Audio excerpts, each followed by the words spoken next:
Well, what do you think about Neo that basically has been flaunting his relationship with 4 women at the same time? Hey, hats off, Pimp. Yeah, I'm digging it. I think every man to a certain degree fantasizes about being able to do that.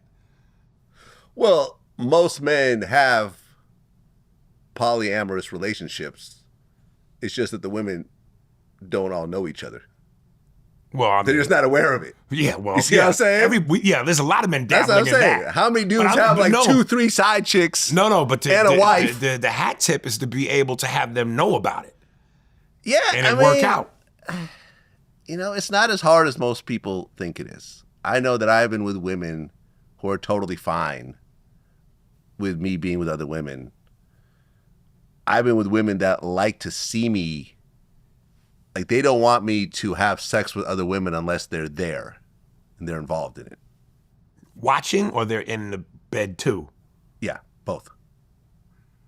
Watching, and you know, a lot of times they're bisexual, but they're not bisexual in the sense of they have girlfriends, right? They've never actually dated women on their own. Right.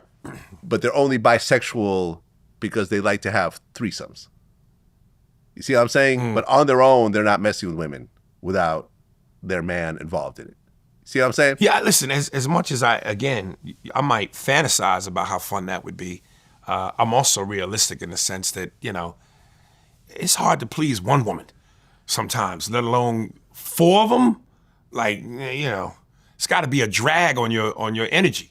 Well, yeah. Imagine if they start to gang up on you.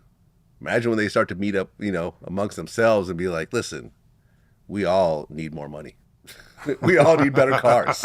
He got us driving Honda Civics. The fuck? No. Yeah, I think at some point you actually have to be a pimp in order to pull that off, because pimps come with the ability to break women down. So if you can break them down and take that kind of control, then maybe that's one thing. But if you're just a regular civilian doing that. Yeah, but okay, I've interviewed actual pimps. Of course you have. Don Magic Wand. Yes, Fillmore yes, Slim. You know, I actually know pimps in real life. A pimp is not actually dating these women out of romance and so forth. He's dating these women because he provides a sense of relationship to them, which he then uses to have them sell themselves and bring all the money back to him. But I'm not talking about the dating aspect. I'm talking about the mind control, the power. I don't think Neo really has mind control over these women like a pimp does. Are you not catching what I just said? I'm telling you from my perspective, in order for, like, as Neo is a regular dude in the sense that he's not a pimp. No. So yes, he's not doing what a pimp would do. No. Whereas a pimp with power and mind control and manipulation can run that without, you know, the consequences of repercussions of what women naturally will do to a man. And when you go, they'll gang up on him, and, you know, they might turn on him, and they ain't turning on the pimp. They'll turn on the regular dude. Oh, they ain't turning on the pimp. Are you crazy? Women turn on pimps all the time.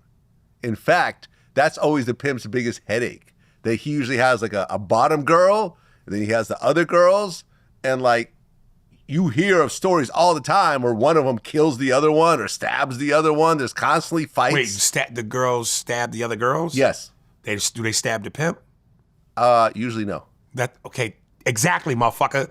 I'm not talking about who wants that. I'm not talking who about. Wants I'm not two of your talking girls about stabbing each other. Turning on the pimp. That's the power. That's the mind control. He has them. They're not gonna turn on him. If they turn on each other, that's just shit that women do. Women are catty. They do turn on. Listen, and a lot of times these girls will go to the police and get these pimps arrested and so forth. Okay, finally, maybe something happens. This happens. Finally. This happens a lot. Listen, you're also dealing. Listen, when I studied this, I read books, I interviewed these guys. Me and Don Magic Wand are actually friends. Like, you know, we haven't seen each other in a while, but we used to actually, like, every weekend we used to like hang out. Like, I used to be on the show like every weekend, so I really got to see an actual, like, world-class pimp doing his thing. You gotta understand, like, they're dealing with very damaged women. These are women that have been molested. These are women that are homeless. These are women with extreme mental conditions, drug problems sometimes. And you have different types of pimps. You got pimps that string out the women on drugs. You got something called gorilla pimps. These are the ones that beat their women. And, Don Magic Wand admitted on camera, yeah, I'll beat my women. Because, when you tell a woman something, you got to mean it. And you got to back it up with violence in case they, if they don't listen to what you're telling them.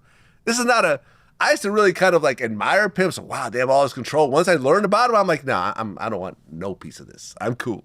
I don't want to be a pimp on any level. But nobody ever painted the picture that the pimps were, dealing with anything less than damaged goods. That's part of the advantage. Well, it depends the pimp that you're talking about. You got people like Hugh Hefner, who I think was a full-blown pimp. In fact, I even heard stories for years that like the rich dudes from like Saudi and Dubai would pay him 100, 150,000, 200,000 to fly some of those playmates, out to the Middle East. And he'd get a big cut of that. But Hef wasn't smacking nobody. No, Hef was not. Hef was not. What kind of real mind control did he have over them? I mean, I know he set rules. He had a lot of them. I mean, they lived in his home, the Playboy Mansion. Like he had probably a whole. Was asleep by 8:30. Well, later in life, yes. But come on, you didn't admire Hugh Hefner? Of course, Come on now. Of course. We're men. What? I've been to the Playboy Mansion. Heterosexual man I've been there. has admired Hugh Yes. Hefner. Wished they were Hugh Hefner. Yeah, we all wish we were Superman at one point. Yeah. Well, but he's not Superman. He's a real person. I didn't mean in a literal sense. No, but I'm saying, like, I think most of us wanted to be Hugh Hefner and not, who's the hustler guy? Larry Flint. Larry Flint. We wanted to be Larry Flint too. Listen, you want to do all Until those he got things. shot and put in a you wheelchair. want to do all those things in your youth. But the older you get, you go, do I really want to sleep with 4 bitches in the same bed or have that one special one? 4 doesn't sound that bad, man. Yeah, it doesn't in your 20s, 30s, and maybe some 40s. I don't know. But the older you get, man, even in your 50s, it doesn't sound that bad. I'm tired, man. You're tired? I'm tired. I don't need to be around 4 You trying to hoes get at married once. for the 3rd time, so I obviously can't tell you shit. To but the I'm just saying. same woman, the mother of my 2 kids. Right. So obviously, your point of view when it comes to relationships is a little different than a lot of men. And that's more power to you.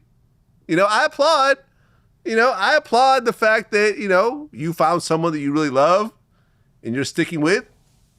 Listen.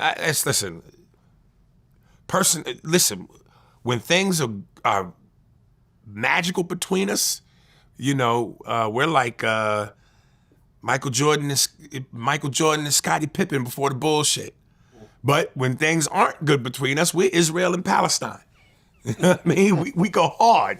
You know what I mean? But we both from New York. We both got that energy. You know what I mean? It's Puerto Rican, black man, sofrito, adobo, hot sauce, it's a hell of a combination.